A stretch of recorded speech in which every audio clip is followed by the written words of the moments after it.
Like the video, subscribe to the channel and press the bell icon for latest video updates. कई फैसले अकाली दल ਦੇ ਸਿਧਾਂਤ ਦੇ ਵੀ ਉਲਟ ਸੀ।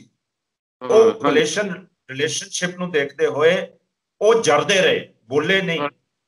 ਹਾਂਜੀ ਕਲੋਜ਼ ਡੋਰ ਦੇ ਵਿੱਚ ਗੱਲਾਂ ਜ਼ਰੂਰ ਕੀਤੀਆਂ ਹੋਣਗੀਆਂ, ਜਿਵੇਂ ਈਵਨ 370 ਵਾਲਾ ਇਸ਼ੂ ਵੀ ਅਕਾਲੀ ਦਲ ਦੇ ਆਈਡੀਓਲੋਜੀ ਦੇ ਉਲਟ ਹੈ। ਹਾਂਜੀ ਹਾਂਜੀ Akali Dal basically pageantry based party है। हाँ जी, जे कह लिया जाए गुरेज नहीं होगा कि अकाली दल एक किसान पार्टी है। दर्शकों, जदों तो श्रोमणी अकाली दल बादल ने एनडीए नालों नाता तोड़िया हैगा, नाल किसानां दा जिहड़ा खेती बिल्लां करके एजुकेशनां चल रही हैगियां, उदों दी राजनीति एजुकेशन बड़ी गरमा गई हैगी आ। ਇਹਦੇ ਰਿਪਰਕਸ਼ਨ ਕੀ ਹੁੰਦੇ, ਕੀ ਇਹਦਾ ਸਿੱਟਾ ਨਿਕਲਦਾ, ਉਹ ਵੀ ਇਸਦੇ ਵਿੱਚ ਡਿਸਕਸ ਕਰਾਂਗੇ। ਨਾਲ ਸ਼੍ਰੋਮਣੀ ਅਕਾਲੀ ਦਲ ਬਾਦਲ ਇਹ ਨੈਸ਼ਨਲ ਲੈਵਲ ਤੇ ਅਲਾਇੰਸ ਬਣਾਉਣੇ ਦੀ ਕੋਸ਼ਿਸ਼ ਕਰ ਰਿਹਾ, ਜਿਵੇਂ TMC ਤਾਮਿਲ ਮਲੀਨਾ ਕਾਂਗਰਸ ਮਮਤਾ ਬੈਨਰਜੀ ਵਾਲਾ ਤੇ DMK ਤੇ ਹੋਰ ਨੈਸ਼ਨਲ ਲੈਵਲ ਦੀਆਂ ਪਾਰਟੀਆਂ, ਉਹਦਾ ਵਿੱਚ ਕਿੰਨਾ ਕੁ ਇਹੋ ਕਾਮਯਾਬ ਹੋ ਸਕਦਾ ਹੈਗਾ, ਕਿੰਨਾ ਕੁ ਨੈਸ਼ਨਲ ਲੈਵਲ ਤੇ ਇਹਦਾ ਇੰਪੈਕਟ ਹੋ ਸਕਦਾ, ਸਾਰੇ ਵਿਸ਼ਿਆਂ ਤੇ ਗੱਲਬਾਤ ਕਰਾਂਗੇ। ਸਾਡੇ ਨਾਲ ऑनलाइन जुड़े ने लुधियाना तो श्री हरीश राय ढांडा जी, जो कि साबका MLA ने ते चेयरमैन रहे हैगे पंजाब एंड हरियाणा कौंसल के बड़े रिप्यूटेड एडवोकेट हैगे, मौजूदा समय मैंबर भी है। ढांडा साहब साडे प्रोग्राम में बहुत बहुत स्वागत हैगा। Thank you sir. State politics से अकाली स्ट्रगल के बाद च आने हैगे, जिहड़ा श्रोमणी अकाली दल अपना नैशनल कैनवस बनाने की फिर दोबारा कोशिश कर रहा हैगा, जिवें तुहानूं दस्सिया हैगा TMC DMK तो होर पार्टियां नूं करके। ये स्ट्रैटजी कित्थे तक ठीक हैगी, किन्ना कि इहदे विच सफलता मिलने की संभावना लगदी तुहानूं? पर जी पास्ट ਦੇ ਵਿੱਚ ਵੀ ਅਕਾਲੀ ਦਲ ਦਾ ਜੇ ਤੁਸੀਂ 1967 ਤੋਂ 1997 ਇਹ 30 ਸਾਲ ਦਾ ਸਫ਼ਰ ਦੇਖੋਗੇ, ਤੁਹਾਨੂੰ ਉਹਦੇ ਵਿੱਚ ਨਜ਼ਰ ਆਊਗਾ ਕਿ ਅਕਾਲੀ ਦਲ ਲੀਡ ਕਰਦਾ ਰਿਹਾ ਰੀਜਨਲ ਪਾਰਟੀਆਂ ਨੂੰ ਨਾਲ ਰਲ ਕੇ, ਇੱਕ ਲੀਡਰਸ਼ਿਪ ਬਣਾ ਕੇ। 2-3 ਵਾਰ ਥਰਡ ਫਰੰਟ ਤੇ ਆਇਆ, ਚੌਧਰੀ ਦੇਵੀ ਲਾਲ ਵੀ ਆਏ, ਉਹਦੇ ਵਿੱਚ ਲੈਫਟ ਪਾਰਟੀਆਂ ਵੀ ਆਈਆਂ, ਬੀਜੂ ਜਨਤਾ ਦਲ ਵੀ, DMK ਵੀ। ਇਹ ਜਿਹੜੀ ਕਾਂਗਰਸ ਹੈ ਉਹ ਬਹੁਤ ਸਟਰੋਂਗ ਸੈਂਟਰ ਦੇ ਏਜੰਡੇ ਨੂੰ ਲੈ ਕੇ ਚੱਲ ਰਹੀ ਸੀ, ਤੇ ਫੈਡਰਲ ਸਟਰਕਚਰ ਦੇ ਵਿੱਚ ਰਿਲੇਸ਼ਨਸ਼ਿਪ ਦੇ ਵਿੱਚ ਸਟੇਟਸ ਨੂੰ ਕਿਤੇ ਨਾ ਕਿਤੇ ਵੀਕਨ ਕਰਦੀ ਆ ਰਹੀ ਸੀ। ਉਹ ਰੀਜ਼ਨ ਸੀਗੇ ਕਿ ਉਹਦੇ ਵਿੱਚੋਂ ਨਿਕਲੀਆਂ ਥਰਡ ਫਰੰਟ ਜਿਹੜਾ ਬਣਦਾ ਰਿਹਾ, ਜਿਹਦੇ ਵਿੱਚ ਹਿੰਦੁਸਤਾਨ ਦੀਆਂ ਉਹ ਫੋਰਸਿਸ ਜਿਹੜੀਆਂ ਸਟਰੋਂਗ ਸਟੇਟ ਦੀ ਮੰਗ ਰੱਖਦੀਆਂ ਸੀ, ਉਹ ਇਕੱਠੀਆਂ ਚੱਲਦੀਆਂ। ਫਿਰ ਪੰਜਾਬ ਦੇ ਵਿੱਚ ਇੱਕ ਦੌਰ ਆ ਗਿਆ ਅੱਤਵਾਦ ਦਾ। ਅੱਤਵਾਦ ਦੇ ਦੌਰ ਦੇ ਬਾਅਦ ਪੰਜਾਬ ਦੀ ਸਾਈਕ ਤੇ ਬਹੁਤ ਵੱਡੇ ਜ਼ਖਮ ਹੋਏ, ਬਹੁਤ ਡੈਮੇਜ ਹੋਇਆ।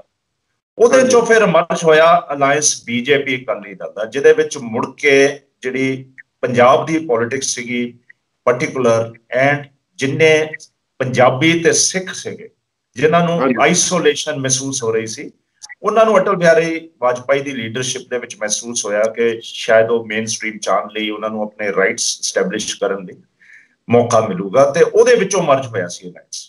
ਪਰ ਜਦ ਦੀ BJP ਸਟਰੋਂਗ ਹੋ ਕੇ ਮਰਜ ਹੋਈ ਹੈ ਤੇ ਸੈਂਟਰ ਦੇ ਵਿੱਚ ਆਉਣ ਲੱਗੀ ਹੈ ਆਫਟਰ ਪੋਸਟ ਅਟਲ ਬਿਹਾਰੀ ਸਾਹਿਬ, ਉਹਦੇ ਵਿੱਚ ਇਹ ਦਿੱਕਤ ਆਉਣ ਲੱਗੀ ਹੈ BJP ਕਾਂਗਰਸ ਨਾਲੋਂ ਵੀ ਜ਼ਿਆਦਾ ਤੇਜ਼ੀ ਦੇ ਨਾਲ ਸਟਰੋਂਗ ਸੈਂਟਰ, ਵਨ ਨੇਸ਼ਨ, ਹਰ ਜਗ੍ਹਾ ਦੇਖ ਲਓ ਵਨ ਨੇਸ਼ਨ ਤਾਂ ਹੈ ਹੀ ਨਹੀਂ। ਇਹ ਤਾਂ ਇੱਕ ਸੂਬਿਆਂ ਦਾ ਗਠਨ ਹੈ, ਯੂਨਾਈਟਿਡ ਸਟੇਟਸ ਨੇਸ਼ਨ ਹੈ, ਮਤਲਬ ਵੱਖ-ਵੱਖ। ਇਹਨੂੰ ਤੁਸੀਂ ਅਮਰੀਕਾ ਦਾ ਸਿਸਟਮ ਲੈ ਲਓ, ਉਹਦੇ ਤੋਂ ਪ੍ਰਭਾਵਿਤ ਸੀਗਾ ਅਮਰੀਕਨ ਕਨਸਟੀਟਿਊਸ਼ਨ ਤੋਂ ਇਹ, ਬਿਕੋਜ਼ ਹਿੰਦੁਸਤਾਨ ਦੇ ਵਿੱਚ ਲਿੰਗੁਇਸਟਿਕ ਡਿਫਰੈਂਸਿਸ ਸੀਗੇ, ਕਲਚਰਲ ਡਿਫਰੈਂਸਿਸ ਸੀਗੇ, zonal differences C, and even ਕਈ ਕੋਸਟਲ ਸਟੇਟਸ ਹੈ, ਕਈ ਮੇਨਲੈਂਡ ਸੈਂਟਰਲ ਸਟੇਟਸ ਹੈ, ਅਲੱਗ-ਅਲੱਗ ਸਰਵਾਈਵ ਨਹੀਂ ਸੀ ਕਰ ਸਕਦੇ। ਤਾਂ ਉਸ ਟਾਈਮ ਇਹ ਮਹਿਸੂਸ ਕੀਤਾ ਗਿਆ ਕਿ ਇੱਕ ਯੂਨੀਅਨ ਆਫ ਸਟੇਟਸ ਹੋਣੀ ਚਾਹੀਦੀ ਹੈ। ਇਸੇ ਕਰਕੇ ਸਾਡੇ ਸੰਵਿਧਾਨ ਦੇ ਵਿੱਚ ਡਿਫਾਈਨ ਕੀਤੇ ਗਏ ਏਰੀਆਜ਼, ਸੂਬਿਆਂ ਦਾ ਕਿਹੜਾ ਏਰੀਆ, ਸਟੇਟ ਲਿਸਟ ਕਿਹੜੀ ਹੈ, ਸੈਂਟਰਲ ਲਿਸਟ ਕਿਹੜੀ ਹੈ, ਦੈਨ ਦੋਨੇ ਜਿਹੜੇ ਓਵਰਰਾਈਡ ਕਰਨਗੇ ਕਾਂਗਰਸ ਲਿਸਟ ਕਿਹੜੀ ਹੈ, ਉਹਨੂੰ ਵੀ ਇਗਨੋਰ ਕਰਨ ਲੱਗ ਗਏ। ਜਿਹੜੇ ਡਿਫਰੈਂਸਿਸ ਹੋਏ ਆ, ਮਰਜ ਹੋਏ ਆ ਜ਼ਿਆਦਾਤਰ ਅਕਾਲੀ ਦਲ ਦੇ ਤੇ BJP ਦੇ, ਇਹਦਾ ਰੋਲ ਰਿਹਾ ਜਿਹੜਾ ਲੋਕਾਂ ਨੂੰ ਨਜ਼ਰ ਨਹੀਂ ਆਇਆ, ਪਰ ਇਹਦਾ ਰੋਲ ਹੈ। ਹੁਣ ਵੀ ਜਿਹੜੀ ਐਜੀਟੇਸ਼ਨ ਫਾਰਮਰ ਦੀ ਚੱਲ ਰਹੀ ਹੈ, ਉਹ ਵੀ ਇਸੇ ਨੂੰ ਲੈ ਰਹੀ ਹੈ, ਕਿਉਂਕਿ ਐਗਰੀਕਲਚਰ ਸਟੇਟ ਸਬਜੈਕਟ ਹੈ। ਇੱਕ ਕੌਨਫਲਿਕਟ ਜਿਹੜਾ ਆਫ ਇੰਟਰਸਟ ਹੈ ਤੇ ਕੌਨਫਲਿਕਟ ਆਫ ਆਈਡੀਓਲੋਜੀ ਹੈ, ਇਹਨੂੰ ਲੈ ਕੇ ਹੋਇਆ। ਇਹ ਬਟ ਫॉर ਨੈਚੁਰਲ ਹੈ ਕਿ ਜੇ ਬੀਜੇਪੀ ਨਾਲ ਅਲਾਈਅੰਸ ਟੁੱਟਦਾ ਅਕਾਲੀ ਦਲ ਦਾ, ਤਾਂ ਅਕਾਲੀ ਦਲ ਦੇ ਪੁਰਾਣੇ ਰਿਲੇਸ਼ਨ ਲੈਫਟ ਪਾਰਟੀਆਂ ਨਾਲ ਵੀ ਰਹੇ ਹੈ, ਐਂਡ ਸ਼ਰਦ ਪਵਾਰ ਉਹਨਾਂ ਦੀ ਪਾਰਟੀ ਦੇ ਨਾਲ ਵੀ ਰਹੇ ਹੈ, ਮਮਤਾ ਵੀ ਇਸੇ ਚੋਂ ਨਿਕਲ ਕੇ ਅਲੱਗ ਹੋਈ ਹੈ, ਰੀਜਨਲ ਪੋਲਿਟਿਕਸ ਗਈ, ਡੀਐਮਕੇ ਅਕਾਲੀ ਦਲ ਦੇ ਬਾਅਦ ਦੂਜੀ ਸੀਗੀ, ਫਿਰ ਚੰਦਰ ਬਾਬੂ ਨਾਇਡੂ ਸੀ, ਫਿਰ ਈਵਨ ਜੰਮੂ ਕਸ਼ਮੀਰ ਦੇ ਵਿੱਚ ਅਬਦੁੱਲਾਜ਼ ਹੈ। ਇਹ ਸਾਰੇ ਦੇ ਸਾਰੇ ਜਿਹੜੇ ਇਹਨਾਂ ਦੇ ਬਹੁਤ ਪੁਰਾਣੇ ਡੀਪ ਰਿਲੇਸ਼ਨਸ਼ਿਪਸ ਵੀ ਹੈ ਇੱਕ ਦੂਜੇ ਨਾਲ, ਲੀਡਰਸ ਦੇ ਵੀ ਤੇ ਪਾਰਟੀ। ਸੋ ਇਹ ਸੰਭਾਵਿਕ ਹੈ ਕਿ ਐਮਰਜ ਹੋਊਗਾ, ਕੁਛ ਨਾ ਕੁਛ ਫਰੰਟ ਬਣੂਗਾ, ਬਿਕੋਜ਼ ਬੀਜੇਪੀ ਜਿੰਨੀ ਅਗਰੈਸਿਵਲੀ ਚੱਲ ਰਹੀ ਹੈ, ਹਾਂਜੀ, ਸੈਂਟਰ ਸਟਰੋਂਗਲੀ ਤੇ ਸਟੇਟ ਨੂੰ ਵੀਕ ਕਰਨ ਲਈ ਇਹ ਕੰਟਰੀ ਨੂੰ ਗਵਾਰਾ ਨਹੀਂ। ਹਾਂ ਚਲੋ, ਇਹਦੇ ਤੇ ਵੀ ਆਪਾਂ ਬੀਜੇਪੀ ਦੇ ਰੋਲ ਤੇ ਵੀ ਕਰਦੇ ਆ। ਇਹਦੇ ਵਿੱਚ ਢਾਂਡਾ ਸਾਹਿਬ ਤੁਸੀਂ ਕੀ ਸਮਝਦੇ ਹੋ, ਅਕਾਲੀ ਦਲ ਇਹ ਨੈਸ਼ਨਲ ਲੈਵਲ ਤੇ ਆਪਣੀ ਰੈਕੋਗਨੀਸ਼ਨ ਚਾਹ ਰਿਹਾ ਹੈਗਾ ਸਾਰੇ ਰੀਜਨਲ ਪਾਰਟੀਆਂ ਨੂੰ ਇਕੱਠਾ ਕਰਕੇ, ਕਿ ਜਾਂ ਜਿਹੜਾ ਫੈਡਰਲ ਸੈਟਅਪ ਨੂੰ ਮਜ਼ਬੂਤ ਕਰ ਰਿਹਾ ਵੱਖ-ਵੱਖ ਸਟੇਟਾਂ ਦੇ ਢਾਂਚੇ ਵਿੱਚ, ਕੀ ਇਹਦੀ ਮਨਸ਼ਾ ਲੱਗਦੀ ਤੁਹਾਨੂੰ? ਮਨਸ਼ਾ ਦੀ ਗੱਲ ਨਹੀਂ ਹੈ। ਤੁਸੀਂ ਦੇਖੋ ਐਮਰਜੈਂਸੀ ਦੇ ਲੀਡ ਕਿਹਨੇ ਕੀਤਾ? ਜੇ ਅਕਾਲੀ ਦਲ ਨਾ ਹੁੰਦਾ, ਅਕਾਲੀ ਦਲ ਦਾ ਫੈਸਲਾ ਨਾ ਹੁੰਦਾ, ਤਾਂ ਹਿੰਦੁਸਤਾਨ ਦਾ ਅੱਜ ਪੋਲੀਟੀਕਲ ਇਤਿਹਾਸ ਹੀ ਹੋਰ ਹੁੰਦਾ। ਇਹ ਅਕਾਲੀ ਦਲ ਮਹਿਜ਼ ਪਹਿਲੀ ਪਾਰਟੀ ਸੀ ਜਿਹਨੇ ਆਪਣਾ ਦਮ ਦਿਖਾਇਆ ਤੇ ਚੁਣੌਤੀ ਦਿੱਤੀ ਉਸ ਸਮੇਂ ਮੈਡਮ ਇੰਦਰਾ ਗਾਂਧੀ ਦੀ ਸਰਕਾਰ ਨੂੰ। ਉਸ ਵੇਲੇ ਮੈਡਮ ਇੰਦਰਾ ਗਾਂਧੀ ਬਹੁਤ ਪਾਵਰਫੁਲ ਸੀ ਉਸ ਵੇਲੇ, ਜਦੋਂ ਉਸ ਵੇਲੇ ਇਹਨਾਂ ਨੇ ਦਿਖਾਇਆ। ਉਸ ਟਾਈਮ ਦੀ ਜੰਗ ਸੰਗ ਮਗਰ ਲੱਗੀ, ਲੈਫਟ ਪਾਰਟੀਆਂ ਤਾਂ ਇੱਕਦਮ ਹੌਸਲਾ ਹੀ ਛੱਡ ਗਈਆਂ ਸੀ, ਫਿਰ ਉਹ ਵੀ ਵਾਪਸ ਆਈਆਂ। ਨੈਸ਼ਨਲ ਲੈਵਲ ਤੇ ਹੋਰ ਪੋਲੀਟੀਕਲ ਪਾਰਟੀਆਂ ਇਕੱਠੀਆਂ ਹੋਈਆਂ, ਫਿਰ ਐਮਰਜੈਂਸ ਆਫ ਜੈ ਪ੍ਰਕਾਸ਼ ਨਾਰਾਇਣ ਹੋਇਆ। ਇਹ ਅਕਾਲੀ ਦਲ ਰੋਲ ਪਲੇ ਕਰਦਾ ਰਿਹਾ। ਪੰਜਾਬ ਨੂੰ ਵਿਰੋਧ ਨਹੀਂ ਕਰ ਸਕਦੇ ਤੁਸੀਂ, because Akali Dal Punjab the representative party ਹੈ ਤੇ ਈਵਨ ਸਿੱਖ ਕਮਿਊਨਿਟੀ ਦੀ ਵੀ ਰਿਪਰੈਜ਼ੈਂਟੇਟਿਵ ਪਾਰਟੀ ਹੈ। ਇਹ ਪੰਜਾਬ ਵੀ ਤੇ ਸਿੱਖ ਕਮਿਊਨਿਟੀ ਵੀ ਨੈਸ਼ਨਲ ਪੱਧਰ ਤੇ ਇੰਟਰਨੈਸ਼ਨਲ ਪੱਧਰ ਤੇ ਇੱਕ ਬੜੀ ਵਾਈਬਰੈਂਟ ਵੌਇਸ ਹੈ ਤੇ ਇਹਨਾਂ ਦੀ ਐਗਜ਼ਿਸਟੈਂਸ ਹੈ। ਸੋ ਇਹ ਰੋਲ ਸਦਾ ਹੀ ਪਲੇ ਕਰਨਗੇ। ਹਾਂਜੀ ਹਾਂਜੀ, ਚਲੋ ਇਹ ਬਹੁਤ ਅੱਛੀ ਗੱਲ ਹੈ। ਹੁਣ ਤੁਸੀਂ ਬੀਜੇਪੀ ਦੀ ਜਿਹੜੀ ਗੱਲ ਕੀਤੀ ਸੀ, ਹਾਲਾਂ ਅਕਾਲੀ ਦਲ ਬਹੁਤ ਪੁਰਾਣਾ ਭਾਈਵਾਲ ਹੈਗਾ, ਮਤਲਬ ਇਹਦਾ ਬੜੇ ਇੱਕ ਸੈਕੂਲਰ ਕੰਡੈਂਸ਼ਨ ਹੈਗੇ ਆ ਸ਼੍ਰੋਮਣੀ ਅਕਾਲੀ ਦਲ ਬਾਦਲ ਦੇ। ਇਹ ਰਿਪੀਟਡਲੀ ਜਦੋਂ ਦੀ ਮੋਦੀ ਸਾਹਿਬ ਦੀ ਪਹਿਲੀ ਟਰਮ ਆਈ ਸੀ, ਉਦੋਂ ਤੋਂ ਪਹਿਲਾਂ ਸ਼ੁਰੂ 'ਚ ਘੱਟ ਲੱਗਦਾ, ਮਿਡ ਵਿੱਚ ਜਾ ਕੇ ਲੱਗਣਾ ਸ਼ੁਰੂ ਹੋ ਗਿਆ ਸੀ ਉਹਨਾਂ ਦੇ ਲੀਡਰਾਂ ਦੇ ਬਿਆਨਾਂ ਤੋਂ, ਵੀ ਜਿਵੇਂ ਕਿਤੇ ਅਕਾਲੀ ਦਲ ਨੂੰ ਇਹ ਠਿੱਬੀ ਲਾਉਣਾ ਚਾਹੁੰਦੇ ਹੈਗੇ ਆ। ਇਹ ਜਿਹੜਾ ਬੀਜੇਪੀ ਦਾ ਇੰਨਾ ਟਰਸਟਡ ਭਾਈਵਾਲ ਸੀ, ਅਕਾਲੀ ਦਲ ਨੂੰ ਕਿਉਂ ਠਿੱਬੀ ਲੈਣਾ ਚਾਹੁੰਦਾ ਸੀ? ਜਾਂ ਅਲਟੀਮੇਟਲੀ ਫਾਰਮ ਬਿੱਲਾਂ ਤੇ ਵੀ ਇਹਨਾਂ ਨੂੰ, ਜੋ ਅਕਾਲੀ ਦਲ ਕਹਿੰਦਾ ਹੈਗਾ ਵੀ ਇਹਨਾਂ ਨੂੰ ਲਗਭਗ ਇਹਨਾਂ ਦੀ ਗੱਲ ਨਹੀਂ ਸੁਣੀ ਗਈ ਹੈਗੀ, ਇਹਦੇ ਬਾਰੇ ਕੀ ਕਹਿਣਾ ਚਾਹੁੰਦੇ ਹੋ? ਬੀਜੇਪੀ ਦੀ ਬਹੁਤ ਸਟਰੋਂਗ ਮਿਸ਼ਨ ਹੈ ਪੈਨ ਇੰਡੀਆ ਪਾਰਟੀ ਬਣਨ ਦੀ। ਹਾਂਜੀ, ਉਹਦੇ ਵਿੱਚੋਂ ਕੋਲੇਸ਼ਨ ਪਾਰਟਨਰਸ ਨੂੰ ਉਨੀ ਸਪੇਸ ਨਹੀਂ ਦਿੰਦੀ ਜਿੰਨੀ ਸਪੇਸ ਕੋਲੇਸ਼ਨ ਰਿਲੇਸ਼ਨਸ਼ਿਪ ਦੇ ਵਿੱਚ ਦੇਣੀ ਚਾਹੀਦੀ ਹੈ। ਜਿਵੇਂ ਸ਼ਿਵ ਸੈਨਾ ਪਤਾ ਲੱਗ ਗਈ ਹੈ ਨਾ, ਇਹਨਾਂ ਦੀ ਪਾਰਟਨਰ ਸੀ ਆਪਣੇ ਮਹਾਰਾਸ਼ਟਰ ਦੇ। ਹਾਂਜੀ ਹਾਂਜੀ, ਕਈ ਹੈ, ਇੱਕ ਪਾਰਟੀ ਤੋਂ ਥੋੜਾ ਜਿਹਾ ਬਹੁਤ ਪਾਰਟੀਆਂ ਹੈ। ਦੇਖੋ ਅਟਲ ਬਿਹਾਰੀ ਜੀ ਦੇ ਟਾਈਮ 20 ਦੇ ਕਰੀਬ ਸੀਗੀਆਂ ਪਾਰਟੀਆਂ, ਉਹ ਇੱਕ ਇੱਕ ਕਰਕੇ ਸਾਰੀਆਂ ਪਾਸੇ ਹੀ ਸਾਰੀਆਂ ਬਾਹਰ ਆ ਗਈਆਂ। ਲੋਕ ਦਲ ਵੀ ਪਾਸੇ ਹੋਇਆ, ਇੰਟਰਨੈਸ਼ਨਲ ਲੋਕ ਦਲ ਉਹ ਵੀ ਪਾਸੇ ਹੋਇਆ। ਬੀਜੂ ਹਲੇ ਕੇ ਜੁਆਇਨ ਨਹੀਂ ਕੀਤਾ ਪਰ ਸਪੋਰਟ ਕਰਦਾ ਸੀ ਤੇ ਅੱਜ ਵੀ ਉਹਨੇ ਡਿਸਟੈਂਸ ਮੇਨਟੇਨ ਕਰਕੇ ਰੱਖਿਆ ਹੋਇਆ। ਫਿਰ ਨਿਤਿਸ਼ ਕੁਮਾਰ ਵੀ ਅੱਜ ਵੀ ਉਹ ਸਿਚੁਏਸ਼ਨ ਨਹੀਂ ਆ, ਉਹ ਉਹਨਾਂ ਦਾ ਸਟਰੋਂਗ ਬਾਈਂਡਿੰਗ ਨਹੀਂ ਹੈ ਜਿਹੜੀ ਕਿ ਪਹਿਲਾਂ ਸੀ। ਉਹਦੇ 'ਚ ਵੀ ਫਰਕ ਆਇਆ। ਉਹਦੇ ਨਾਲ ਵੀ ਕਿਤੇ ਨਾ ਕਿਤੇ ਕੋਸ਼ਿਸ਼ ਹੈ, ਅੰਦਰ ਸ਼ੱਕ ਹੈ, ਜਿਵੇਂ ਚਿਰਾਗ ਪਾਸਵਾਨ ਜੀ ਬੀਜੇਪੀ ਦੀ ਤਾਰੀਫ ਕਰਦੇ ਹੋਏ ਚੱਲ ਰਹੇ ਹੈ। ਇਹ ਹਿਡਨ ਏਜੰਡਾਜ਼ ਹੈ ਨਾ ਜਿਹੜੇ ਬੀਜੇਪੀ ਦੇ। ਦੇਖੋ ਕੋਲੇਸ਼ਨ ਰਿਲੇਸ਼ਨਸ਼ਿਪ ਦੇ ਵਿੱਚ ਜਿਹੜੀ ਛੋਟਾ ਪਾਰਟਨਰ ਹੁੰਦਾ ਨਾ, ਛੋਟਾ ਪਾਰਟਨਰ, ਉਹਨੂੰ ਹਮੇਸ਼ਾ ਖੌਫ ਹੁੰਦਾ ਕਿ ਬੜਾ ਪਾਰਟਨਰ ਮੈਨੂੰ ਨਿਕਲ ਨਾ ਜਾਵੇ। ਬੜੇ ਪਾਰਟਨਰ ਨੂੰ ਮੈਗਨੀਮਸ ਹੋਣਾ ਪੈਂਦਾ ਹੈ, ਬੜਾ ਦਿਆਲੂ ਹੋਣਾ ਪੈਂਦਾ ਹੈ ਛੋਟੇ ਪਾਰਟਨਰ ਦਾ। ਹੁਣ ਪੰਜਾਬ ਦੇ ਵਿੱਚ ਵੀ ਬੀਜੇਪੀ ਵਾਲੇ ਉਹੀ ਚੀਜ਼ ਮਹਿਸੂਸ ਕਰਦੇ ਆ ਜੋ ਅਕਾਲੀ ਦਲ ਹੁਣ ਸੈਂਟਰ ਲੈਵਲ ਤੇ ਫੀਲ ਕਰਦਾ ਸੀ ਬੀਜੇਪੀ ਦੇ। ਇਹ ਜਿਹੜਾ ਲਾਰਜਰ ਪਾਰਟਨਰ ਹੁੰਦਾ ਹੈ ਉਹਨੂੰ ਕਿਤੇ ਨਾ ਕਿਤੇ ਖਮਾਜਾ ਭੁਗਤ ਕੇ ਵੀ ਨਾਲ ਰੱਖਣਾ ਚਾਹੀਦੀ ਹੈ, ਵੱਡੇ ਭਰਾ ਦੀ ਭੂਮਿਕਾ, ਕਿਉਂਕਿ ਛੋਟੇ ਦੀਆਂ ਵੀ ਐਸਪੀਰੇਸ਼ਨਸ ਹੁੰਦੀਆਂ। ਦੇਖੋ ਸੂਬੇ ਦੀ ਪਾਰਟੀ ਹੈ ਅਕਾਲੀ ਦਲ, ਉਹ ਕਦੇ ਨਹੀਂ ਚਾਹੂਗੀ ਕਿ ਸੂਬੇ ਦੀ ਮੈਂ ਲੀਡ ਰੋਲ ਇਗਨੋਰ ਕਰ ਦਵਾਂ, ਉਹਨਾਂ ਦਾ ਖਾਧਾ ਜਾਵੇ। ਇਸੇ ਤਰ੍ਹਾਂ ਨਿਤਿਸ਼ ਦਾ ਸੀ। ਨਿਤਿਸ਼ ਨੂੰ ਦੇਖੋ ਕੰਪਰੋਮਾਈਜ਼ ਬਰਾਬਰ ਦੀਆਂ ਸੀਟਾਂ ਤੇ ਕਰਨਾ ਪਿਆ। ਮੈਨੂੰ ਨਹੀਂ ਲੱਗਦਾ ਹੈਪੀ ਸਿਚੁਏਸ਼ਨ ਹੈ ਇਹ। ਪੋਸਟ ਇਲੈਕਸ਼ਨ ਦੇ ਵਿੱਚ ਬਹੁਤ ਅਜੀਬ ਜਿਹੇ ਉੱਥੇ ਸਮੀਕਰਨ ਬਣ ਸਕਦੇ ਆ, ਇਹਨੂੰ ਦੇਖਿਆ ਜਾਵੇ। ਅਸੀਂ ਇਹ ਅਗਲੇ ਮਹੀਨੇ ਕੀ ਵੋਟਾਂ ਤੋਂ ਬਾਅਦ ਰਿਜ਼ਲਟ ਆਉਂਦਾ। ਇੱਕ ਮੈਨੂੰ ਇਹ ਦੱਸੋ, ਬੀਜੇਪੀ ਦੀ ਜੋ ਇਹੋ ਜਿਹੜਾ ਐਟੀਟਿਊਡ ਆ, ਉਹ ਕਹਿੰਦੇ ਆ ਅਸੀਂ ਨੈਸ਼ਨਲ ਲੈਵਲ ਤੇ ਹਿੰਦੂ ਏਜੰਡਾ ਦੇ ਕੇ ਹਿੰਦੂ ਵੋਟਾਂ ਆਪਣੇ ਕਾਬੂ ਕਰ ਲਈਏ ਤੇ ਬਾਕੀ ਰੀਜਨਲ ਪਾਰਟੀਆਂ ਜਿੱਥੇ ਮਰਜ਼ੀ ਜਾਣ, ਉਹਨਾਂ ਨੂੰ ਕੰਟਰੀ ਦਾ ਸੈਕੂਲਰ ਕਰੈਕਟਰ ਜਾਂ ਨੈਸ਼ਨਲ ਕਰੈਕਟਰ ਬਾਰੇ ਬਹੁਤਾ ਇਹਦੇ ਬਾਰੇ ਧਿਆਨ ਨਹੀਂ ਰੱਖਦੇ। ਇਹਦੇ ਵਿੱਚ ਸੱਚਾਈ ਲੱਗਦੀ ਤੁਹਾਨੂੰ ਮੇਰੀ ਸਟੇਟਮੈਂਟ 'ਚ? ਇਹ ਮੁਲਕ ਪੂਰੇ ਲੋਕਾਂ ਦੇ ਬਿਨਾਂ ਮੁਕੰਮਲ ਨਹੀਂ ਹੋਊਗਾ, ਕਿਸੇ ਰੀਜਨ ਦੇ ਬਿਨਾਂ ਮੁਕੰਮਲ ਨਹੀਂ ਹੋਊਗਾ। ਸਾਰੇ ਮਜ਼ਹਬ ਦੇ ਲੋਕ ਇਕੱਠੇ ਹੋਣਗੇ ਤਾਂ ਮੁਲਕ ਦੀ ਸ਼ਕਲ ਹੈ। ਜੇ ਅਸੀਂ ਕਹੀਏ ਕਿ ਇਸ ਮੁਲਕ ਦੇ ਵਿੱਚੋਂ ਮੁਸਲਮਾਨਾਂ ਨੂੰ, ਸਿੱਖਾਂ ਨੂੰ, ਕ੍ਰਿਸਚਨਾਂ ਨੂੰ, ਦਲਿਤਸ ਨੂੰ, ਮਤਲਬ ਰਿਲੀਜਨ ਕਾਸਟ ਤੇ ਵੀ ਆ ਜਾਈਏ ਜਾਂ ਰੀਜਨਲ ਵਾਈਜ਼ ਵੀ ਆ ਜਾਈਏ, ਉਹਦੇ ਨਾਲ ਦਿੱਕਤ ਆਊਗੀ ਕੰਟਰੀ। ਇਹ ਬੀਜੇਪੀ ਤੋਂ ਦੋ ਪ੍ਰੋਬਲਮਸ ਹੈ ਬੀਜੇਪੀ। ਇੱਕ ਤਾਂ ਬੀਜੇਪੀ ਦੀ ਪ੍ਰੋਬਲਮ ਹੈ ਕਿ ਇਹ ਹਿੰਦੂ ਵਾਲਾ ਜਿਹੜਾ ਏਜੰਡਾ ਹੈ, ਹਿੰਦੁਤਵ ਕਹਿ ਲੈਣ, ਕੁਛ ਕਹਿ ਲੈਣ, ਸ਼ਰੇਆਮ ਪ੍ਰੋ ਹਿੰਦੂ, ਐਂਡ ਇਲੈਕਸ਼ਨ ਜਿਹੜੇ ਆ ਕੇ ਕੋਈ ਨਾ ਕੋਈ ਇਹੋ ਜਿਹੀ ਚੀਜ਼ ਪੁਸ਼ ਅਪ ਕਰ ਦਈਏ ਕਿ ਡਿਵੀਜ਼ਨ ਆਫ ਵੋਟ ਹੋ ਜਾਵੇ।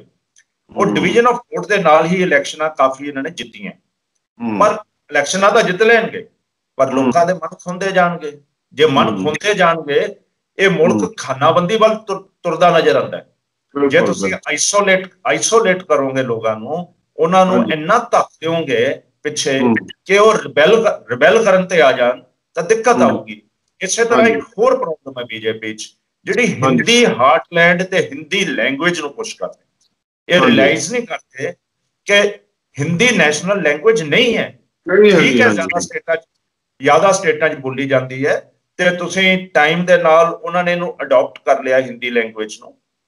ਹਰਿਆਣੇ ਦੀ ਵੀ ਸਪੋਕਨ ਲੈਂਗੁਏਜ ਹਿੰਦੀ ਨਹੀਂ ਹੈ, यूपी ਦੀ ਨਹੀਂ ਹੈ, ਬਿਹਾਰ ਦੀ ਨਹੀਂ ਹੈ, ਉਹਨਾਂ ਦੀ ਹਾਂ ਮੱਧ ਪ੍ਰਦੇਸ਼ ਦੀ ਨਹੀਂ ਹੈ। ਜਿਹੜੀ ਮੇਨ ਹਿੰਦੀ ਹਾਰਟਲੈਂਡ ਹੈ, ਕੌਬੈਲਟ ਲੈ ਲਓ ਸਾਰੀ ਨੂੰ, ਉਹਦੇ ਵਿੱਚ ਵੀ ਉਹਨਾਂ ਦੇ ਸਪੋਕਨ ਡਾਇਲੈਕਟਸ ਹਨ। ਹਿਮਾਚਲ ਦੇ ਵੀ ਡਾਇਲੈਕਟਸ ਹਨ, ਹਿੰਦੀ ਉਹਨਾਂ ਦੀ ਲੈਂਗੁਏਜ ਨਹੀਂ ਹੈ। ਦੋ ਹਿੰਦੀ ਨੇੜਤਾ ਰੱਖਦੀ ਹੈ ਤੇ ਉਹ ਹਿੰਦੀ ਨੂੰ ਇੱਕ ਲੈਂਗੁਏਜ ਸਮਝ ਕੇ ਉਹਨਾਂ ਦੀ ਲੈਂਗੁਏਜ ਮਰਜ ਨਹੀਂ ਕੀਤੀਆਂ ਤੇ ਪੰਜਾਬ ਦੀ ਪੰਜਾਬੀ ਮਰਜ ਕਰ ਗਈ। ਇਹਨੂੰ ਵੀ ਤਾਂ ਡਾਇਲੈਕਟ ਹੀ ਕਹਿੰਦੇ ਸੀ ਨਾ 47 ਦੇ ਸਮੇਂ ਜਦ ਕਨਸਟੀਟਿਊਸ਼ਨ ਬਣਿਆ 50 'ਚ, ਇਹਨੂੰ ਡਾਇਲੈਕਟ ਕਰਕੇ ਪੰਜਾਬ ਨੂੰ ਡਿਪਰਾਈਵ ਕੀਤਾ ਸੀਗਾ ਪੰਜਾਬੀ ਸੂਬਾ। ਤੇ ਜਦ ਦਿੱਤਾ ਵੀ ਉਦੋਂ ਕਈ ਦਿੱਕਤਾਂ ਆਈਆਂ। ਚਲੋ ਬਹੁਤ ਲੰਬਾ ਚਲੇ ਜਾਊਗਾ ਇਸ਼ੂ ਆਪਣਾ। ਇਹਦੇ ਤੋਂ ਵੀ ਬੀਜੇਪੀ ਨੂੰ ਗੁਰੇਜ਼ ਕਰਨਾ ਚਾਹੀਦਾ ਹੈ। ਇਹ ਜਿਹੜਾ ਏਜੰਡਾ ਹੈ ਨਾ, ਏਕ ਰਾਸ਼ਟਰ ਏਕ ਸੰਵਿਧਾਨ, ਠੀਕ ਹੈ, ਪਰ ਹਰ ਜਗ੍ਹਾ ਤੇ ਇਹ ਨਹੀਂ ਚੱਲਦਾ ਫਾਰਮੂਲਾ। ਇਹਨਾਂ ਨੂੰ ਰਿਅਲਾਈਜ਼ ਕਰਨਾ ਪਊਗਾ, ਏਕ ਰਾਸ਼ਟਰ ਅਨੇਕ ਭਾਸ਼ਾ, ਅਨੇਕ ਰਾਸ਼ਟਰ ਅਨੇਕ ਕਲਚਰ, ਅਨੇਕ ਰਾਸ਼ਟਰ ਅਨੇਕ ਮਜ਼ਹਬ, ਅਨੇਕ ਰਾਸ਼ਟਰ ਅਨੇਕ ਜਾਤੀ। ਇਹ ਰਿਅਲਾਈਜ਼ ਕਰਨਾ ਪਊਗਾ। ਇਹ ਰਾਸ਼ਟਰ ਦਾ ਮਿਲਨ ਹੈ, ਮਾਲਾ ਹੈ ਕਿ ਇਹ ਮਾਲਾ ਦੇ ਮੋਤੀ ਹੈ ਸਾਰੇ। ਜੇ ਤਾਂ ਪਰੋ ਕੇ ਹਾਰ ਬਣਾਓਗੇ ਤਾਂ ਸਿਰ ਦਾ ਤਾਜ ਵੀ ਬਣ ਸਕਦਾ ਹੈ। ਜੇ ਖੇਰੂ ਕਰ ਦੋਗੇ ਖਿੜ ਜਾਊਗਾ ਤੁਹਾਡਾ, ਕੁਝ ਨਹੀਂ ਰਹੂਗਾ। ਇਹ ਸ਼ਾਇਦ ਕਿਤੇ ਇਹ ਸਮਝ ਨਹੀਂ ਆ ਰਿਹਾ ਬੀਜੇਪੀ ਨੂੰ। ਇਹ ਰਿਅਲਾਈਜ਼ ਕਰਨਗੇ ਤਾਂ ਉਸ ਸਮੇਂ ਇਹ ਨਾ ਹੋਵੇ ਕਿਤੇ ਜ਼ਿਆਦਾ ਦੇਰੀ ਹੋ ਜਾਵੇ। ਅੱਛਾ, ਇਹ ਦੋ ਹੁਣ ਮੇਰੇ ਸਵਾਲ ਆ ਤੁਹਾਨੂੰ। ਜਦੋਂ ਇਹੋ ਮੈਡਮ ਹਰਸਿਮਰਤ ਕੌਰ ਬਾਦਲ ਕੇਂਦਰੀ ਮੰਤਰੀ ਸੀ, ਚਲੋ ਪੰਜਾਬ ਦੀ ਪ੍ਰਤੀਨਿਧਤਾ ਕਰਦੇ ਸੀ, 4 ਸਾਲ ਪਏ ਸੀ ਅਜੇ ਮਿਨਿਸਟਰੀ ਵਿੱਚ ਵੀ, ਮਤਲਬ ਅਗਲੀ ਇਲੈਕਸ਼ਨ ਹੋਣ 'ਚ ਜੇ ਓਪੋਜੀਸ਼ਨ ਕਰਨੀ ਸੀ, ਸਰਕਾਰ ਵਿੱਚ ਰਹਿ ਕੇ ਲੌਜੀਕਲ ਵੇ ਨਾਲ ਓਪੋਜੀਸ਼ਨ ਕਰਦੇ, ਰਿਜ਼ਾਈਨ ਦੇਣੇ ਦਾ ਕਿਉਂ ਇਹਨਾਂ ਨੂੰ ਇਹੋ ਕਰਨਾ ਪਿਆ? ਤੇ ਦੂਸਰਾ ਮੇਰਾ ਸਵਾਲ ਹੈਗਾ ਵੀ ਬੀਜੇਪੀ ਨੂੰ ਆਪਣਾ, ਜਿਵੇਂ ਤੁਸੀਂ ਥੋੜ੍ਹਾ ਜਿਹਾ ਪਹਿਲਾਂ ਇਸ਼ਾਰਾ ਕੀਤਾ ਹੈਗਾ, ਜੇ ਉਹ ਅਕਾਲੀ ਦਲ, ਜੇ ਅਕਾਲੀ ਦਲ ਨਾਲ ਸਿੱਧੀ ਨਹੀਂ ਕਰਦੀ, ਕਿਸਾਨਾਂ ਦੇ ਰਿਪਰੈਜ਼ੈਂਟੇਟਿਵ ਜਿਹੜੇ ਹੁਣ 30-35 ਹੈਗੇ ਆ, ਉਹਨਾਂ ਨਾਲ ਆਰਡੀਨੈਂਸ ਜਾਰੀ ਕਰਨ ਤੋਂ ਪਹਿਲਾਂ ਗੱਲਬਾਤ ਤਾਂ ਕਰਦੀ। ਇਹਦੇ ਬਾਰੇ, ਦੋਨਾਂ ਬਾਰੇ ਕੀ ਤੁਹਾਡਾ ਵਿਚਾਰ ਹੈਗਾ? ਦੇਖੋ, ਅਕਾਲੀ ਦਲ ਦਾ ਰਿਸ਼ਤਾ ਬੀਜੇਪੀ ਨਾਲ ਤਕਰੀਬਨ 30 ਸਾਲ ਹੋ ਗਏ ਸੀ। ਹਾਂ, 30 ਸਾਲ 97 ਤੋਂ ਸ਼ੁਰੂ ਹੋ ਗਿਆ, 97 ਤੋਂ ਸ਼ੁਰੂ ਹੋ ਗਿਆ ਤੇ 23 ਸਾਲ ਹੋ ਗਏ, ਸਮਝ 23 ਸਾਲ। ਹੁਣ 23 ਸਾਲਾਂ ਦੇ ਬੜੇ ਤਾਰ ਚੜਾਵ ਆਏ ਹੈ, ਇਕੱਠੇ ਰਹੇ। ਇਹ ਰਿਸ਼ਤੇ ਲਈ ਅਕਾਲੀ ਦਲ ਨੇ ਕਦੇ ਵੀ ਕੋਈ ਇਰੀਟੈਂਟ ਬਣਨ ਦੀ ਕੋਸ਼ਿਸ਼ ਨਹੀਂ ਕੀਤੀ। ਕਦੇ ਵੀ ਬੀਜੇਪੀ ਨੂੰ ਕਦੇ ਸੋਚਣਾ ਵੀ ਨਹੀਂ ਪਿਆ ਅਕਾਲੀ ਦਲ ਦੀ ਸਪੋਰਟ ਲਈ। ਅਨਕੰਡੀਸ਼ਨਲ ਸਪੋਰਟ ਰਹੀ। ਅਨਕੰਡੀਸ਼ਨਲ ਸਪੋਰਟ ਕਰਦੇ ਰਹੇ ਪਹਿਲਾਂ। ਅਨਕੰਡੀਸ਼ਨਲ। ਕਈ ਫੈਸਲੇ ਅਕਾਲੀ ਦਲ ਦੇ ਸਿਧਾਂਤ ਦੇ ਵੀ ਉਲਟ ਸੀ। ਉਹ ਰਿਲੇਸ਼ਨਸ਼ਿਪ ਨੂੰ ਦੇਖਦੇ ਹੋਏ ਉਹ ਜਰਦੇ ਰਹੇ, ਬੋਲੇ ਨਹੀਂ। ਹਾਂਜੀ ਕਲੋਜ਼ ਡੋਰ ਦੇ ਵਿੱਚ ਗੱਲਾਂ ਜ਼ਰੂਰ ਕੀਤੀਆਂ ਹੋਣਗੀਆਂ। ਜਿਵੇਂ ਈਵਨ 370 ਵਾਲਾ ਇਸ਼ੂ ਵੀ ਅਕਾਲੀ ਦਲ ਦੇ ਆਈਡੀਓਲੋਜੀ ਦੇ ਉਲਟ ਹੈ। ਹਾਂਜੀ ਹਾਂਜੀ। Akali Dal basically peasantry based party ਹੈ। ਹਾਂਜੀ, ਜੇ ਕਹਿ ਲਿਆ ਜਾਵੇ ਗੁਰੇਜ਼ ਨਹੀਂ ਹੋਊਗਾ ਕਿ ਅਕਾਲੀ ਦਲ ਇੱਕ ਕਿਸਾਨ ਪਾਰਟੀ ਹੈ, ਇਹਦੇ ਚ ਕੋਈ ਗੁਰੇਜ਼ ਨਹੀਂ। ਕਿਉਂਕਿ ਸ਼ੁਰੂ ਦੇ ਵਿੱਚ ਅਕਾਲੀ ਦਲ ਦੀ ਸ਼ਹਿਰਾਂ 'ਚ ਐਕਸੈਪਟੇਬਿਲਿਟੀ ਇਸੇ ਲਈ ਨਹੀਂ ਸੀ ਕਿ ਪਿੰਡੂਆਂ ਦੀ ਪਾਰਟੀ ਹੈ, ਭਾਵ ਕਿਸਾਨਾਂ ਦੀ ਪਾਰਟੀ। ਹਾਂਜੀ ਹੁਣ ਅਕਾਲੀ ਦਲ ਦਾ ਜਿਹੜਾ ਕੋਰ ਕੰਟੈਕਟ ਵਾਲਾ ਲੋਕ ਹੈ, ਜੇ ਉਹੀ ਨਾਰਾਜ਼ ਹੋ ਜਾਣਗੇ ਤਾਂ ਅਕਾਲੀ ਦਲ ਪੋਲਿਟਿਕਸ ਦੇ ਵਿੱਚ ਆਪਣੀ ਇਰਰੈਲੇਵੈਂਸੀ ਬਰਦਾਸ਼ਤ ਨਹੀਂ ਕਰਦਾ। ਇਹ ਬੀਜੇਪੀ ਨੂੰ ਰਿਅਲਾਈਜ਼ ਕਰਨਾ ਚਾਹੀਦਾ ਸੀ।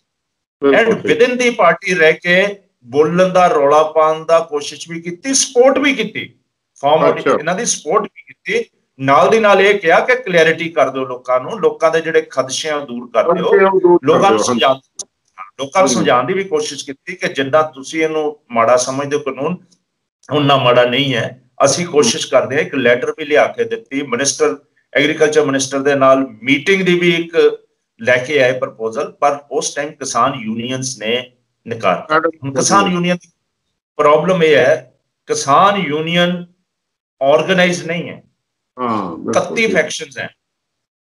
ਇਹਨਾਂ ਕੋਲ ਹੋ ਸਕਦਾ ਹੈ ਆਰਟੀਕੂਲੇਟ ਕਰਕੇ, ਕਿਸੇ ਇੱਕ ਦੀ ਐਸਟੈਬਲਿਸ਼ਡ ਲੀਡਰਸ਼ਿਪ ਨਹੀਂ ਹੈ ਕਿ ਉਹ ਕਨਵਿੰਸ ਕਰਕੇ ਚਲੇ।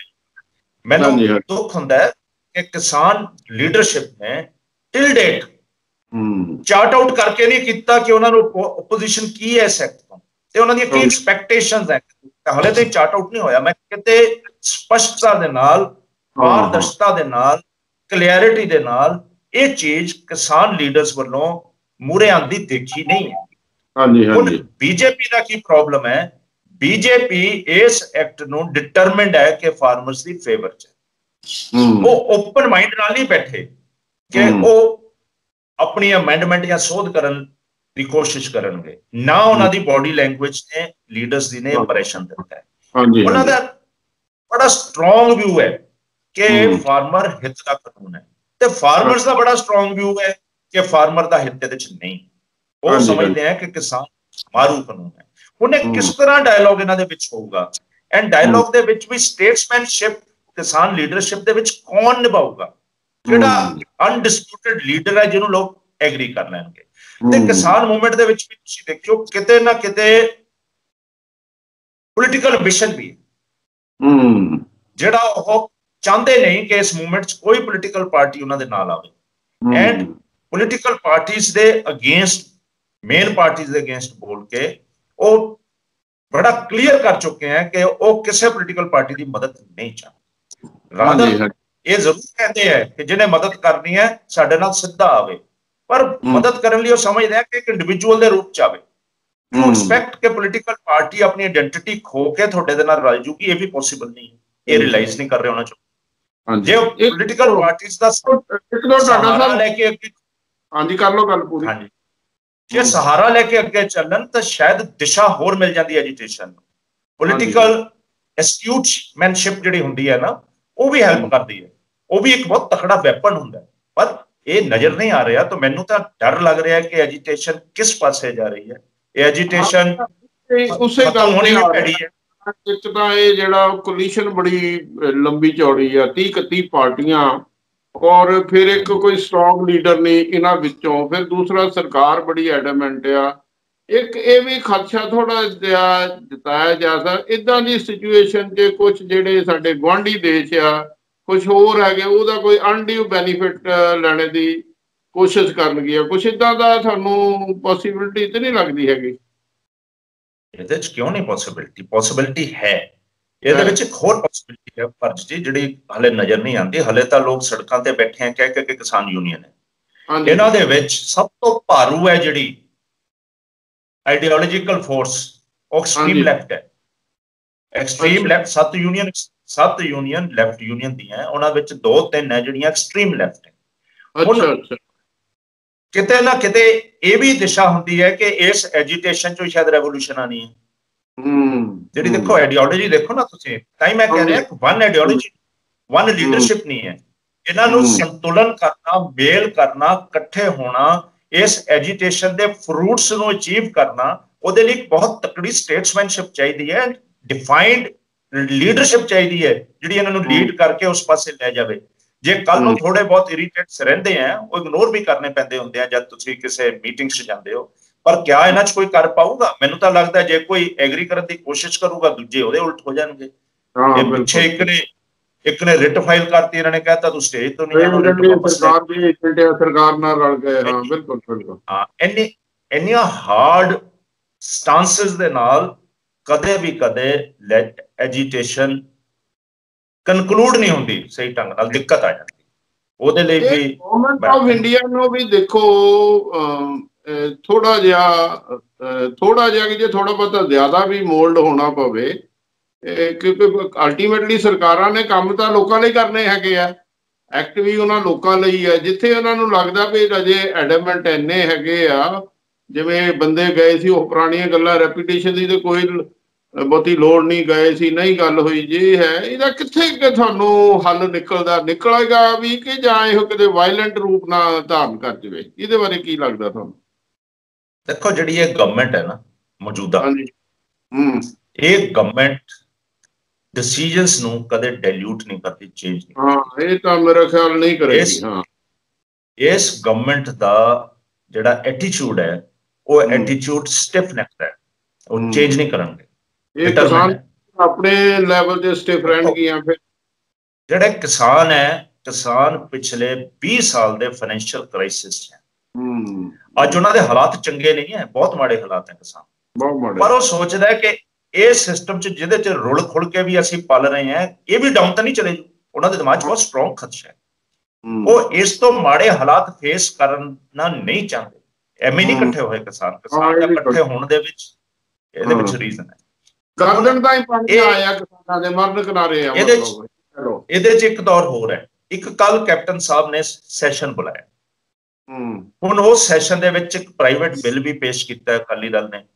ਮੈਨੂੰ ਨਹੀਂ ਲੱਗਦਾ ਉਸ ਪ੍ਰਾਈਵੇਟ ਬਿੱਲ ਨੂੰ ਇਜਾਜ਼ਤ ਦੇਣਗੇ ਪੇਸ਼ ਕਰਨ ਦੀ, ਕਿਉਂਕਿ ਮੌਜੂਦਾ ਪੰਜਾਬ ਦੀ ਸਰਕਾਰ ਵੀ ਪੋਲੀਟੀਕਲ ਮਾਈਲੇਜ ਲਈ ਲੱਗੀ ਹੋਈ ਹੈ। ਅੱਜ ਵੀ ਇੱਕ ਸੈਕੰਡ ਫੇਜ਼ ਜਾਰੀ ਕੀਤਾ ਹੈ ਕਿ 2000 ਕਰੋੜ ਗ੍ਰਾਮ ਦੀ ਇੰਪਰੂਵਮੈਂਟ ਲਈ ਹੈ। ਉਹਨਾਂ ਦਾ ਕੁਝ ਇਹਦੇ ਵਿੱਚੋਂ ਹੋਰ ਕੁਝ ਕੱਢਣ ਦਾ ਐਟੀਟਿਊਡ ਹੈ। ਨਾਓ ਕੱਲ ਕਿਤੇ ਐਸਾ ਐਕਟ ਨਾ ਪਾਸ ਹੋਵੇ ਜਿਹੜਾ ਸੈਂਟਰ ਸਟੇਟ ਦੇ ਵਿੱਚ ਕਨਫਲਿਕਟ ਪੈਦਾ ਹੋ ਜਾਵੇ, ਇਹ ਵੀ ਹੋ ਸਕਦਾ। ਹਾਂ, ਇਹ ਵੀ ਹੈ।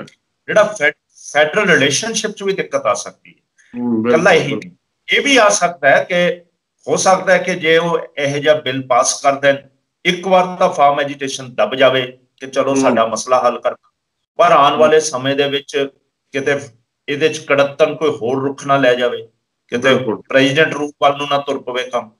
ਇਸੇ ਤੇ ਆ ਰਿਹਾ ਸੀ ਵੀ ਜੇ ਅਮਰਿੰਦਰ ਸਿੰਘ ਜੀ ਕੁਝ ਲੈਂਦੇ ਹੈਗੇ ਆ, ਤੇ ਜੇ ਪ੍ਰੈਜ਼ੀਡੈਂਟ ਰੂਲ ਲੱਗਣ ਦੀ ਸੰਭਾਵਨਾ ਜੇ ਲੱਗ ਗਿਆ ਤਾਂ ਫਿਰ ਕੀ ਹੋਏਗਾ? ਫਿਰ ਸਟੇਟ ਕਿੱਧਰ ਜਾਏਗੀ? ਜੇ ਤਾਂ 4 ਸਾਲ ਪਏ ਹੁੰਦੇ ਫਿਰ ਉਹ ਨਾ ਲੈਂਦੇ। ਹੁਣ ਉਹ ਅਗਲੀ ਇਲੈਕਸ਼ਨ ਦਾ ਏਜੰਡਾ ਹੀ ਜੇ ਵਿੱਢਣਾ ਇਹ ਤਾਂ ਫਿਰ ਉਹ ਕਰ ਵੀ ਸਕਦੇ ਆ, ਪਰ ਇੱਥੇ ਵੀ ਸਟੇਟਸਮੈਨ ਦੀ ਲੋੜ ਹੈ। ਸਿਆਣਾ ਸਟੇਟਸਮੈਨ ਇਸ ਕਿਸਮ ਦੇ ਲੈਵਲ ਤੇ ਲੈ ਕੇ ਨਹੀਂ ਜਾਂਦਾ ਪੋਲਿਟਿਕਸ ਨੂੰ ਕਦੇ, ਪਰ ਅੱਜ ਦੇ ਦਿਨ ਮੁਲਕ ਦੇ ਵਿੱਚ ਸਿਆਸੀ ਪਾਰਟੀਆਂ ਤੋਂ ਕੁਝ ਵੀ ਐਕਸਪੈਕਟ ਕੀਤਾ ਜਾ ਸਕਦਾ। ਸੋ ਇਹਦੇ ਇਲਾਵਾ ਜਿਹੜੀ ਵਾਇਲੈਂਟ ਮੂਵਮੈਂਟ ਹੈ ਨਾ ਕਿਸਾਨ ਦੀ, ਹਾਲੇ ਤਾਂ ਨਹੀਂ ਹੈ। ਕਿਸਾਨ ਦਾ ਮਨ ਵੀ ਨਹੀਂ ਵਾਇਲੈਂਟ ਕਰਦਾ, ਪਰ ਇਸ ਮੂਵਮੈਂਟ ਦੇ ਉੱਤੇ ਕਈ ਪੈਨੀਟ੍ਰੇਟ ਕਰ ਰਹੇ ਹਨ। ਇੱਕ ਤਾਂ ਪੈਨੀਟ੍ਰੇਟ ਕਰ ਰਹੇ ਆ, ਜਿਵੇਂ ਤੁਸੀਂ ਕਿਹਾ, ਫੋਰਨ ਏਜੰਸੀਜ਼ ਇਸ ਮੂਵਮੈਂਟ ਨੂੰ ਸਿੱਖ ਲਹਿਰ ਦੇ ਨਾਲ ਜੋੜਨ ਦੀ ਕੋਸ਼ਿਸ਼ ਕਰਦੇ ਆ। ਮਤਲਬ ਉਹ ਸੀ ਕਹਿਣੇ ਦਾ ਮਤਲਬ, ਮੈਂ ਕਿਹਾ ਨਹੀਂ ਜਿਹੜੀ ਮਤਲਬ ਸਿੱਖ ਲਹਿਰ ਨਾ ਕਿਤੇ ਬਣ ਜਾਵੇ। ਜਿਹੜੇ ਫੋਰਨ ਬੈਠੇ ਲੋਕ ਆਪਣੇ ਆਪ ਨੂੰ ਲੀਡਰ ਦੱਸਦੇ ਆ ਪੰਜਾਬ ਦੇ, ਪਤਾ ਹੁਣ ਮੈਂ ਕੀ ਕਹਾਂ, ਫੰਡਿੰਗ ਕਰਦੇ, ਜੇ ਕਰਦੇ ਪਤਾ ਨਹੀਂ ਕੀ ਕੁਝ ਕਰਦੇ ਹੈਗੇ। ਜਿਹੜੇ ਮੈਸਿਵ ਫੰਡਿੰਗ ਹੋ ਰਹੀ ਹੈ, ਮੈਸਿਵ ਉਹਨਾਂ ਨੂੰ ਏਜੰਸੀਆਂ ਕਰਾਉਂਦੀਆਂ, ਕੋਈ ਲੁਕੀ ਗੱਲ ਨਹੀਂ ਹੈ। ਪਾਕਿਸਤਾਨ, ਕੈਨੇਡਾ ਦੇ ਵਿੱਚ ਤੇ ਅਮਰੀਕਾ ਦੇ ਵਿੱਚ ISI ਕਿੱਦਾਂ ਆਰਗੇਨਾਈਜ਼ ਕਰਾਉਂਦੀ ਹੈ, ਉਹ ਲੁਕਮੀਆਂ ਗੱਲਾਂ ਨਹੀਂ ਹੈ। ਤੇ ਉਹਦੇ ਵਿੱਚ ਇੱਕ ਹੋਰ ਵੀ ਹੈ, ਇੱਕ ਭਾਵਨਾ ਵੀ ਜਗਾਈਆਂ ਜਾ ਰਹੀਆਂ ਜਿਹੜੀਆਂ ਪਾਸਟ ਦੇ ਵਿੱਚ ਸੰਤਾਪ ਕੱਟਿਆ ਪੰਜਾਬ ਨੇ, ਜਿਹਦੇ ਵਿੱਚ ਇਨੋਸੈਂਟ ਲਾਈਫਸ ਟੈਰਰਿਸਟ ਦੇ ਹੱਥੋਂ ਵੀ ਮਰੀਆਂ ਤੇ ਕਈ ਯੰਗ ਮੁੰਡੇ ਟੈਰਰਿਸਟ ਦੇ ਨਾਮ ਤੇ ਵੀ ਮਰੇ ਹੈ।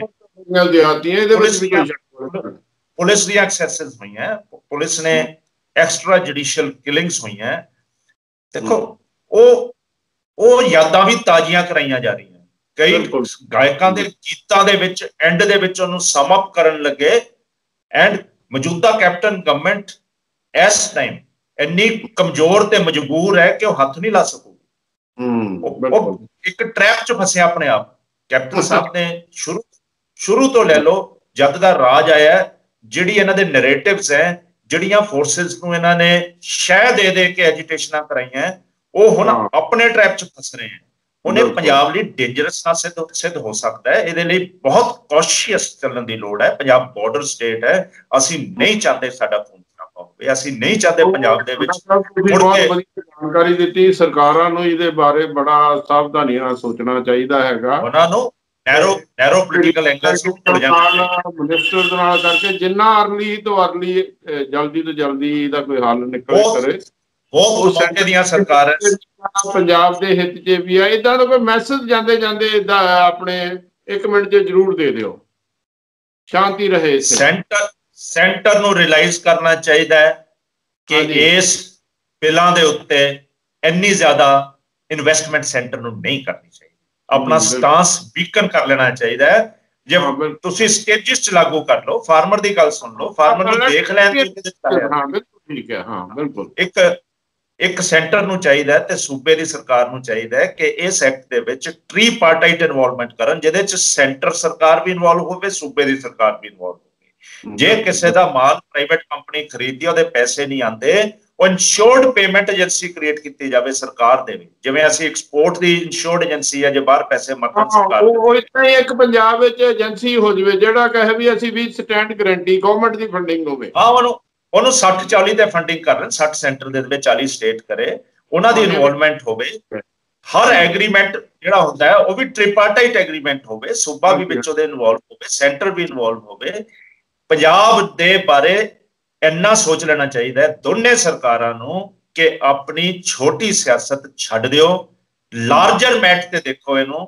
ਐਂਡ ਪੰਜਾਬ ਨੇ ਜਿਹਨੇ ਹਿੰਦੁਸਤਾਨ ਦਾ ਅੰਨ ਪੂਰਾ ਕੀਤਾ ਹੈ ਪਿਛਲੇ 6 ਦਹਾਕਿਆਂ ਦਾ, ਅੱਜ ਪੰਜਾਬ ਪਾਣੀ ਤੋਂ ਵੀ ਵਾਂਝਾ ਹੈ। ਅੱਜ ਪੰਜਾਬ ਜ਼ਮੀਨ ਦੀ ਕਿਸਮ ਤੋਂ ਵੀ ਵਾਂਝਾ ਹੁੰਦਾ ਜਾ ਰਿਹਾ, ਡਿਪਲੀਟ ਹੋ ਰਹੀ ਹੈ। ਪੰਜਾਬ ਨੂੰ ਬਚਾਉਣ ਲਈ ਜਿਹੜੀ ਰਾਈਸ ਦੀ ਖੇਤੀ ਨੂੰ ਹਟਾਉਣ ਲਈ ਬਦਲ ਹੈ, ਉਹਦੇ ਲਈ MSP ਗਰੰਟੀ ਸੈਂਟਰ ਨੂੰ ਦੇਣੀ ਚਾਹੀਦੀ ਹੈ। ਸੈਂਟਰ ਨੂੰ ਅੱਗੇ ਆਉਣਾ ਚਾਹੀਦਾ, ਮੱਕੀ ਲਈ, ਦਾਲਾਂ ਲਈ, ਤੇਲ ਬੀਜਾਂ ਲਈ ਪੰਜਾਬ ਦੀ ਮਦਦ ਕਰਨੀ ਚਾਹੀਦੀ ਹੈ। ਆਉਣ ਵਾਲਾ ਸਮਾਂ ਹੁਣ ਪੈਰਿਸ ਡੈਕਲੇਰੇਸ਼ਨ ਹੈ, ਬੜੀ ਵੱਡੀ ਡੈਕਲੇਰੇਸ਼ਨ ਹੈ, ਜਿਹਦੇ ਵਿੱਚ ਨੈਕਸਟ ਈਅਰ ਤੋਂ ਟਿੰਬਰ ਹੋਣਾ ਬੰਦ ਹੋ ਜਾਣਾ। ਟਿੰਬਰ ਦੀ ਬੇਸ ਤੇ ਲੱਕੜੀ ਬੰਦ ਹੋ ਜਾਣੀ ਹੈ। ਬਾਂਸ ਦਾ ਬਹੁਤ ਵੱਡਾ ਰੋਲ ਹੈ। ਪੰਜਾਬ ਨੂੰ ਆਈਡੀਅਲ ਸਟੇਟ ਬਣਾ ਲੈਣ ਬਾਂਸਾਂ ਲਈ। ਜਿੰਨੇ ਸਾਡੇ ਦਰਿਆਵਾਂ ਦੇ ਨਾਲ ਦੇ ਏਰੀਆ, ਉਹਨਾਂ ਨੂੰ ਜ਼ੋਨ ਡਿਕਲੇਅਰ ਕਰ ਦੇਣ ਬਾਂਸਾਂ ਦਾ। ਗਵਰਨਮੈਂਟ ਆਫ ਇੰਡੀਆ ਬਾਂਸ ਖਰੀਦਣ ਦਾ MSP ਦੇ ਦੇਵੇ। ਚੇਂਜ ਕਮਾਲ ਆ ਸਕਦੀ ਹੈ। ਸਾਡੇ ਫੁੱਟ ਹਿਲਸ ਦੀ ਕਮਾਲ ਆ ਸਕਦੀ ਹੈ ਪੰਜਾਬ ਦੇ ਵਿੱਚ। ਰੈਵੋਲੂਸ਼ਨ ਪੰਜਾਬ ਮੁੜ ਕੇ ਪੂਰੀ ਕੰਟਰੀ ਦਾ ਟਿੰਬਰ ਦੀ ਪੂਰੀ ਕਰ ਸਕਦਾ ਹੈ ਪੰਜਾਬ। ਪੰਜਾਬ ਨੂੰ ਅੱਖਾਂ ਬੰਦ ਨਹੀਂ ਕਰਨੀਆਂ ਚਾਹੀਦੀਆਂ। ਪੰਜਾਬ ਅੱਜ ਬਹੁਤ ਮਾੜੇ ਹਾਲਾਤ 'ਚ ਹੈ। ਬਹੁਤ ਸਵੀਅਰ ਕ੍ਰਾਈਸਿਸ ਪੰਜਾਬ ਦਾ ਕਿਸਾਨ ਹੈ। ਨੈਸ਼ਨਲ ਫਾਰਮਰ ਨਾਲੋਂ 3 ਟਾਈਮ ਸੀਰੀਅਸ ਕ੍ਰਾਈਸਿਸ ਪੰਜਾਬ ਦਾ ਫਾਰਮਰ। ਇਹਦੇ ਬਾਰੇ ਸੋਚਣਾ ਚਾਹੀਦਾ। ਟਾਂਡਾ ਸਾਹਿਬ, ਤੁਸੀਂ ਬਹੁਤ ਵਧੀਆ ਜਾਣਕਾਰੀ, ਸਪੈਸ਼ਲੀ ਜਿਹੜਾ ਲਾਸਟ ਪੁਆਇੰਟ, ਕੋਈ ਨਾ ਕੋਈ ਇੱਦਾਂ ਦੀ ਆਰਗੇਨਾਈਜੇਸ਼ਨ ਬਣਾ ਕੇ 60-40 ਦੀ ਫੰਡਿੰਗ ਹੋ ਜਾਵੇ, ਜਿਹੜੇ ਸਾਰੇ ਸਿਸਟਮ ਵਿੱਚ ਟਰਾਂਸਪੇਰੈਂਟ ਤਰੀਕੇ ਨਾਲ ਕੰਮ ਕਰ ਸਕੇ। ਤੁਸੀਂ ਸਾਡੇ ਨਾਲ ਜੁੜੇ, ਬਹੁਤ ਬਹੁਤ ਮਿਹਰਬਾਨੀ। ਸਰਕਾਰ ਨੂੰ ਚਾਹੀਦਾ ਇਹਦੇ ਤੇ ਜਲਦੀ ਤੋਂ ਜਲਦੀ ਕਰਕੇ ਸ਼ਾਂਤਮਈ ਤਰੀਕੇ ਨਾਲ ਸਾਰੀਆਂ ਸਮੱਸਿਆਵਾਂ ਸੋਲਵ ਕਰਨੀਆਂ ਚਾਹੀਦੀਆਂ। ਬਹੁਤ ਬਹੁਤ ਮਿਹਰਬਾਨੀ, ਧੰਨਵਾਦ। Thank you sir. ਜੈ ਕਿਸਾਨ। Thank you.